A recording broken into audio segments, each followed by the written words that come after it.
Buenas noches, es un gusto saludarles y más gusto nos da el anuncio de un nuevo programa en el que vamos a tratar asuntos de interés general, asuntos del día, asuntos de entretenimiento y todo lo que se vaya pudiendo. Me van a acompañar en este programa tres amigos míos, tres compañeros. José Newman, mucho gusto saludarte, bienvenido. Gracias, Félix. Don Francisco Garfias. Bienvenido, muchas gracias. Y mi amigo que ustedes conocen bien, Raúl Sánchez Carrillo. Buenas noches, Félix, un gusto. Bueno, ya sabrán con qué empezamos. Pues con el tema que tanto afecta al mundo y a México en particular. El de la enfermedad interminable, el del COVID. Raúl, tú que llevas las cuentas de esto, ¿cuántos enfermos ha causado el COVID, que es una enfermedad interminable y que ha ido en aumento? ¿Cuántos en todo el mundo? Sí ha ido en aumento y tiene variables que no se contaban, como el Delta, que es el reciente muy contagioso. Son 206.517.565 aproximadamente, porque esta cifra es como las fracciones de segundo, va aumentando la mortalidad en el mundo. Hay países que tienen decesos por cientos al día y esto se va sumando y se actualiza, ¿no? Pero son muchos millones ya. Francisco Garfias, en la República, ¿cómo vamos con este mal? Pues bastante mal. Bastante mal. Bastante mal. Somos cuarto lugar a nivel mundial por número de defunciones totales, ¿sí? Vamos ya para los 3 millones de contagios. Y en los últimos días, creo que todos lo sabemos, hemos tenido sistemáticamente récords, sobre todo en este mes de agosto, que no habíamos tenido ni en los peores días de la pandemia. En los últimos 5 días ha pasado eso, más o menos, ¿no? Exactamente. En agosto, de los 6 días que más COVID contagios hemos registrado, 5 han sido en este mes de agosto. José Newman, cuando esto empezó, no teníamos ni la menor idea de lo que iba a suceder. Hoy ya lo sabemos. Tú has advertido que se vaya encontrando la manera o algún remedio milagroso, por llamarle así, para atacar esta enfermedad que se nos está disparando día con día. Dices bien, yo creo que esta epidemia tomó al mundo entero por sorpresa, nosotros incluidos, obviamente. Y en términos médicos, pues frente a un mal, cuando surge, lo que apremia es un diagnóstico confiable, ¿no? O sea, frente a qué estamos. Si te tiene un diagnóstico, se puede tener un pronóstico más o menos acertado. Si aciertas ante el diagnóstico, dices, bueno, si esto es esto, va a pasar esto. Y en función de eso, trazas el tratamiento. ¿Qué vamos a hacer? Claro. Yo creo que, como bien dices, sorprendió al mundo. Y por tanto, no es de extrañarse que de un principio haya habido un titubeo en el diagnóstico, ¿no? No sabíamos exactamente de qué se trataba. México, yo creo que compartió esa situación. Yo creo que de entrada nos equivocamos. Y de ahí que las primeras declaraciones fueran optimistas, ¿no? Se dijo que esto era un catarro fuerte, que no llegaría a las dimensiones a las que llegó, que cedería en mucho menos tiempo. Pero si todos arrancamos con un diagnóstico equivocado, yo creo que lo que ha estado en cuestión ha sido la oportunidad y la presteza en la rectificación, en el ir aprendiendo. Y yo creo que ahí sí hay una diferencia entre los diversos países. La capacidad para ir aprendiendo y para ir reaccionando más o menos oportunamente. Yo creo que ahí sí vamos a la saga. Nos dice José Newman, estamos aprendiendo. ¿Estamos aprendiendo a qué? Pues ver cómo se puede contagiar esta enfermedad, cómo podemos hacer para que los estragos no sean mayores y esto no provoque peores consecuencias, Raúl. Efectivamente, sobre todo tomemos en cuenta algo muy importante.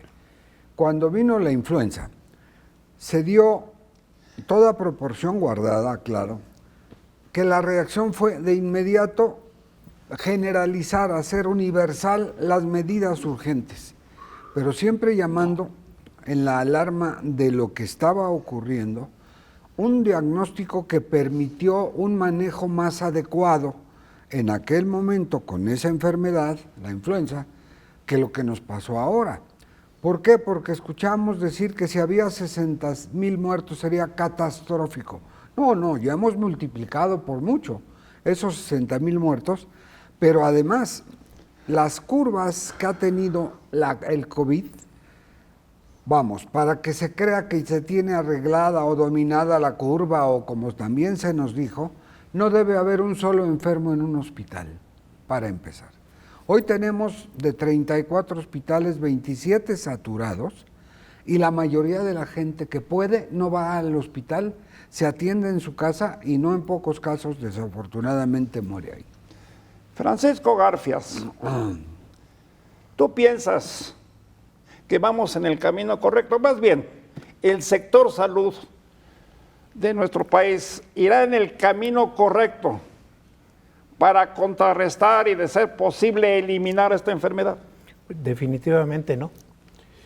Hemos llegado a estas alturas de la pandemia a un dilema que pone frente a frente el tema de no poder cerrar para que la gente se aísle y evite los contagios, por el tema de que hay gente que vive el día, subsiste, entonces tiene que salir a ganarse la vida el día a día, con el tema de este súbito despegue de los contagios a niveles récord que te están reflejando que hay necesidad de tomar medidas más severas para evitar que los contagios sigan avanzando.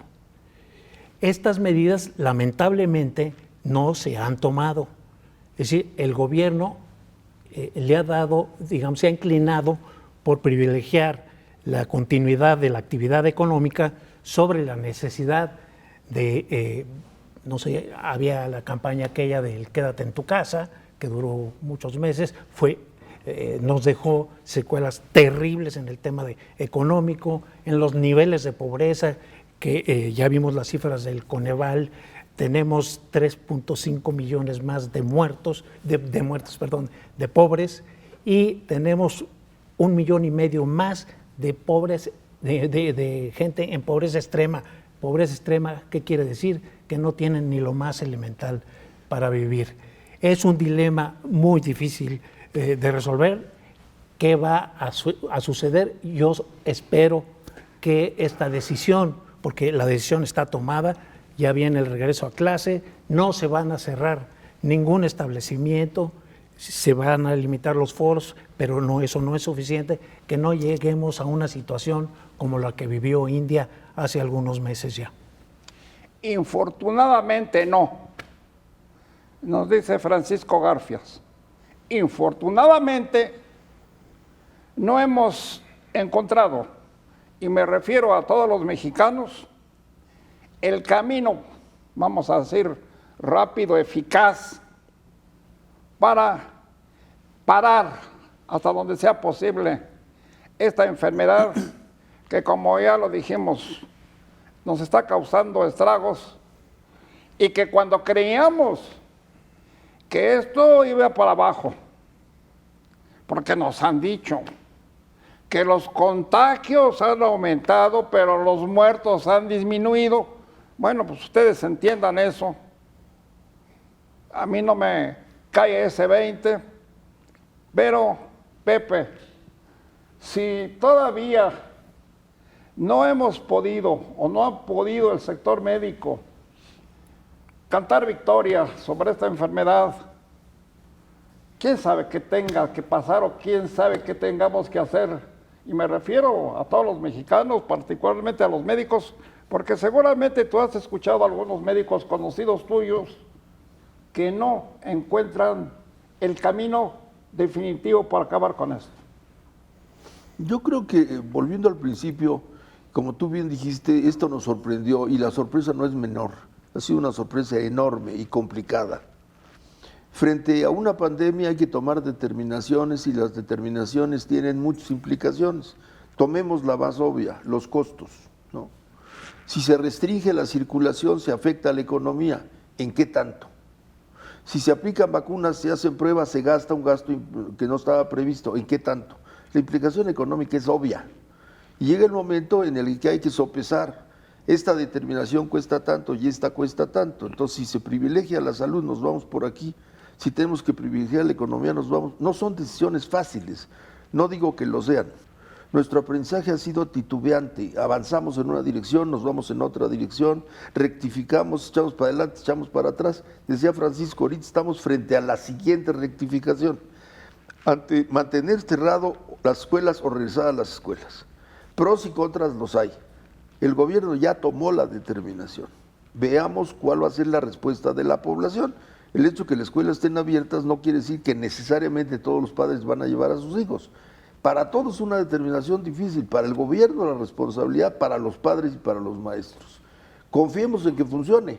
Sin embargo, yo creo que la cautela y el escepticismo es muy oportuno. Estamos en una situación titubeante, nos dice Pepe Newman. Y efectivamente lo estamos. Y lo estamos porque nuestros médicos, y yo creo que la mayor parte de los médicos del mundo no encuentran la punta de la hebra para lograr el final o llegar al final de esta enfermedad. Fíjense en qué dilema estamos. Por un lado, las autoridades propician o exigen que los niños vayan a la escuela. Por el otro lado, los papás, las mamás, los jefes de familia en mayor número no quieren que sus niños vayan a la escuela por el temor de que puedan contagiarse de esta malvada enfermedad. ¿Qué hacer? ¿Dejar los niños en casa? ¿Forzarlos a que vayan a la escuela? ¿Esperarnos? Y si nos esperamos, ¿qué tanto tiempo puede ser? ¿Y qué más nos puede esperar, Raúl? Efectivamente, sobre todo porque al anuncio del regreso presencial a clases se está dando entre autoridades de la Secretaría de Educación Pública y la responsabilidad o corresponsabilidad de los padres firmar por primera vez en la historia de alguna pandemia una carta responsabilizando el padre, asumiendo la responsabilidad de los protocolos de todos conocidos, cubrebocas, gel, en fin, lavado de manos. Pero en el caso de los pequeñitos de kinder no aguantan tener un cubrebocas. Pero además se están sanitizando escuelas, se están haciendo obras muy importantes en el abandono de algunas que ni piso tenían, eran piso de tierra. Pero eso es una cosa que va a la par de la invitación a regresar a las clases. La encuesta más reciente que hizo el gobierno entre padres de familia, la mayoría dijo no los vamos a mandar. Hay un porcentaje no menos importante, pero menor, de quienes dicen que sí con todo esto de la observancia de las medidas. Sin embargo, cuando estamos viendo en contraparte, esto es como un efecto dominó. Hay invitación a la escuela, hay una serie de medidas y cae la ficha que dice 24,000 muertos en 24 horas. 1,000 muertos por hora. 1,000. Pero que hay menos muertos, sí, porque hay gente que ya está vacunada. Sin embargo, hay otra situación que no hay que dejar de lado, las secuencias del COVID en mucha gente, que no puede caminar, que no recupera la capacidad respiratoria, que el ritmo cardíaco está alterado, en fin. Perdón la insistencia en esto, Francisco, pero pues estamos con la vida en un lado. Estamos por conservar la vida sin que nos toque esta enfermedad. Y por el otro lado, que los niños se queden sin escuela quién sabe por cuánto tiempo. Bueno, pues yo todavía no tengo una respuesta, no sé qué piensas tú.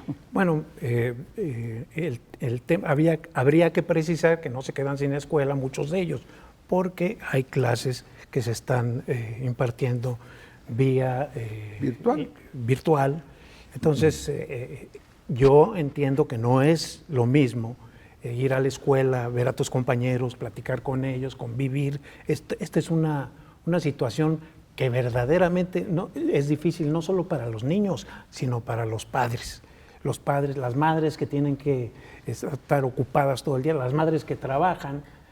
En fin, es una situación excepcional que estamos viviendo, que ya se alargó demasiado. Si tú me preguntas, como padre, yo no tengo hijos pequeñitos, los míos ya son profesionales afortunadamente, pero si yo tuviera hijos pequeños, ¿qué haría ante esta disyuntiva? Pues yo creo que teniendo, en mi caso, la posibilidad de que sigan tomando clases vía virtual, pues no los arriesgaría.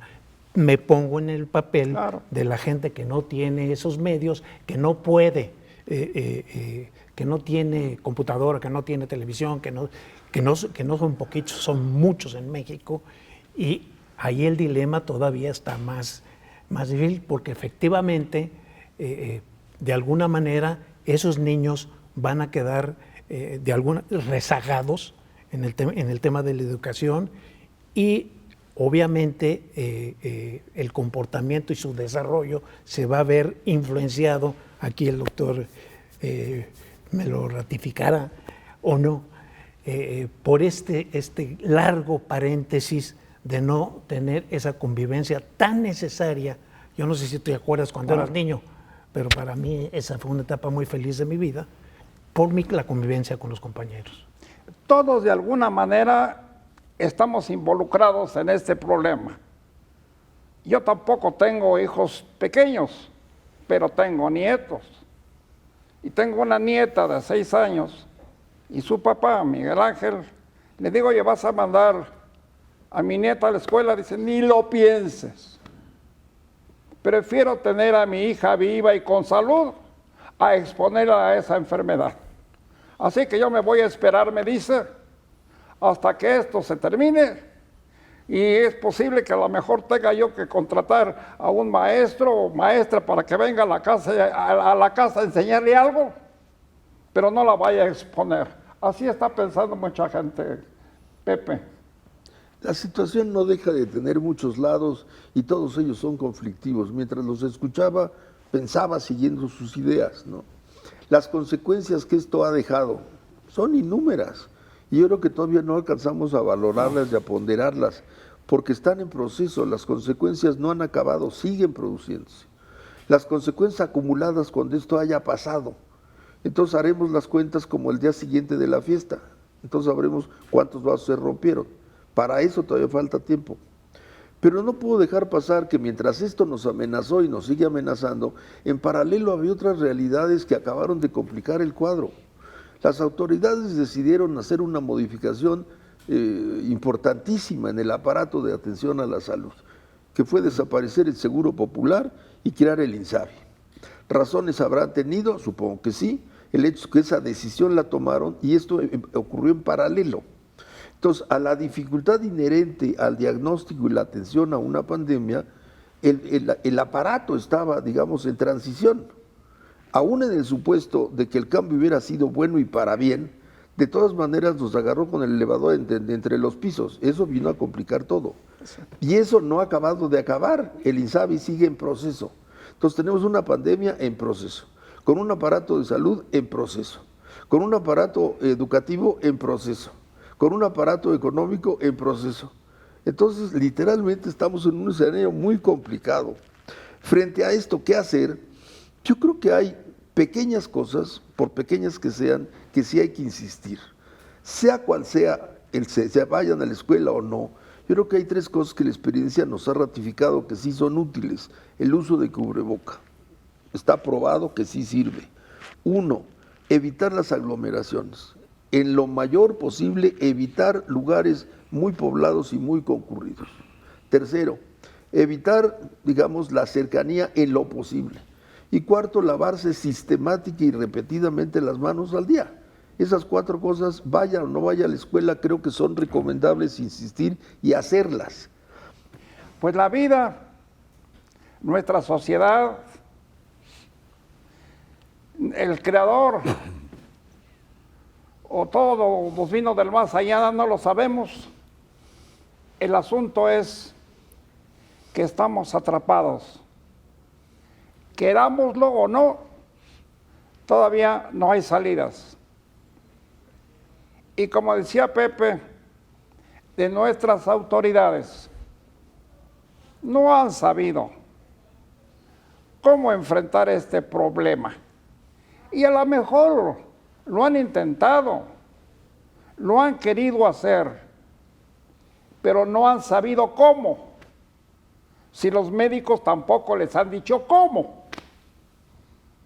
Y entonces, todos, los médicos sobre todo, los científicos, están en la obligación de trabajar las 24 horas de cada día y trabajar y trabajar y trabajar hasta hallar la fórmula para tratar de evitar este mal que, como lo hemos visto en estos días, no es cierto que ya se vaya a acabar. No es cierto que se vaya a acabar en noviembre próximo. No es cierto que se vaya a acabar el año próximo. Vamos, no lo sabemos. Porque cuando ya nos dijeron algunos médicos que supuestamente lo saben todo, pues resultó que llegó con más ímpetu esta enfermedad. Entonces, no tenemos idea de en qué va a terminar todo esto, Raúl. Efectivamente, y sobre todo hay algo que es inobjetable, que es la realidad. La realidad es en la que vivimos, con contagios que rompen el récord de la última más alta, incluyendo que ni al principio del COVID había tantos contagiados. Sin embargo, el hablar de que la gente sabe qué hacer no da respuesta en las calles del centro de la ciudad, en donde por ríos humanos y algunos sin cubrebocas, o los que van a los antros o hacen fiestas clandestinas, hay un alto grado de irresponsabilidad en un segmento de la población. El gobierno tiene la obligación de cuidar la salud de la población, pero cuando ya se tiene uso de conciencia, por razón natural, hay que hacerse responsable de la salud personal y de los nuevos seres que están viviendo ya en este país, en este mundo. Si no hay un control de lo que es consecuencia de contagio, ¿cómo queremos que baje el contagio? Porque por el otro lado, se han aplicado tantos cientos de miles de vacunas, primera, segunda toma, y hay 19 millones en reserva. Pues que se gasten todas a la velocidad más rápida y responsable, vacunando a gente. Dejó de ser noticia que llega un avión de Estados Unidos con vacunas de cualquiera de los laboratorios, pero aplicar la vacuna es un poco ir haciendo un valladar para que contenga ese aumento en los niveles de contagio. Son puntos importantes que debemos tomar en cuenta, porque efectivamente hay personas que no quieren vacunarse. Aquí mismo, donde hemos trabajado, hemos escuchado versiones de que, ay no, esa no es una enfermedad que nos haya llegado del cielo. La inventaron las autoridades por cuestiones de publicidad. Yo no me voy a vacunar, ¿por qué? Porque a lo mejor, si no me vivo a morir, me muero con la vacuna. Yo no voy a hacer esto, yo no voy a hacer aquello. Así hay mucha gente que está actuando.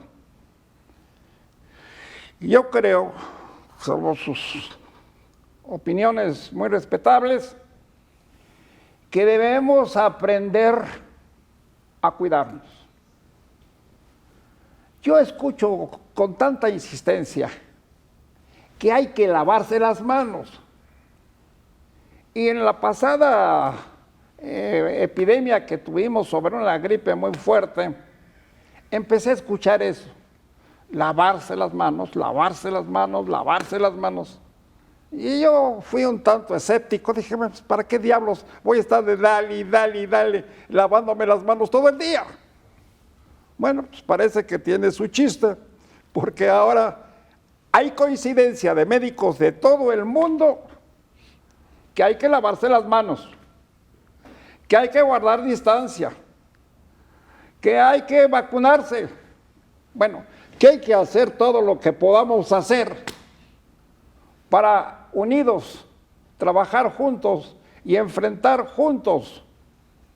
Y pues no nos podemos poner de acuerdo, pero sí mantener la distancia, insisto en el lavado de manos y bueno, yo creo que eso es fundamental, que cada uno de nosotros seamos responsables, Pepe. Y dos comentarios puntuales. Uno, yo quisiera distinguir entre los médicos y el personal de salud y las autoridades sanitarias. Yo creo que los médicos que están en la primera línea de batalla merecen todo nuestro reconocimiento, porque aún con una sobrecarga de trabajo, aún con un mayor riesgo, aún no siempre disfrutando de las condiciones ideales de trabajo, aún no contando con todas las condiciones óptimas de material y equipo, pues han seguido en el frente de batalla. Yo creo que eso es muy meritorio y merece un reconocimiento. Otra cosa es la autoridad sanitaria. La autoridad sanitaria, a ella le compete ver, prever, diagnosticar, pronosticar y dictar el tratamiento. La equivocación yo creo que ha estado ahí, en las autoridades. E insisto, no teníamos, ni las autoridades ni nadie, no teníamos por qué saber todo de algo que no conocíamos. Pero sí creo que hemos tenido y tenemos la obligación de aprender lo más rápido posible, lo más rápido posible. Y yo creo que en nuestro caso, el error de salida es haber tomado una visión muy dogmática, haber afirmado cosas muy tajantes cuando no había una seguridad que lo avalara, haber dicho que esto no pasaría de 6,000, se pudo haber dicho es difícil prever, ¿no? O que se iba a acabar en agosto del año pasado. Lo cual nos hubiera dejado, digamos, una holgura mayor. Se pudo haber dicho hasta donde sabemos, pero no, se emitió una opinión como si se supiera. Se hizo una predicción como si se estuviera seguro. Y una vez eso, el régimen se casó con una versión. Y al casarse le ha sido muy difícil rectificar. Y eso ha sido un atropello. Nada un último más, comentario, sí. Francisco, porque Nada se nos va el tiempo. Sobre una cosa que dijo Pepe, de este cambio que hubo del régimen de Peña Nieto al de Andrés Manuel López Obrador, la eliminación del Seguro Popular, que dejó a 15 millones de personas en lo inmediato sin ese apoyo, el cambio por el INSABI, sin tener un plan B, fue una transición caótica completamente. La decisión de llevar la compra de medicinas al extranjero, que ya vimos en qué derivó todo eso, en una escasez como nunca la habíamos visto, padres de familia ocupando las calles para pedir tratamientos contra el cáncer para sus hijos, de diabéticos, en fin, ¿para qué hago aquí yo el cuaderno de quejas? Todo el mundo sabemos lo que ha pasado con eso. Yo pienso que también un punto muy, muy importante es que improvisan, no planean, hacen las cosas por ocurrencias y en el caso del Seguro Popular, por destruir algo que sí estaba funcionando, pero que viene del pasado. Sí. Bueno, ahí hemos procurado con toda nuestra sinceridad transmitir a ustedes lo que creemos pueda ser de utilidad para enfrentar tan graves problemas de salud. Se nos va el tiempo, Raúl, tú cierras el programa. Muchas gracias, Félix. Pues en nombre de este equipo de compañeros, que hacemos un esfuerzo muy gustoso, ¿cierto? Y con gran responsabilidad profesional de abordar en este caso este tema del COVID. Gracias por su atención, lo esperamos en la próxima emisión y sobre todo, Francisco Garfias, gracias. Félix, muchas gracias por darme la oportunidad de cerrar. Pepe Newman, su servidor Raúl Sánchez. Y gracias a todos ustedes. Muy buenas noches.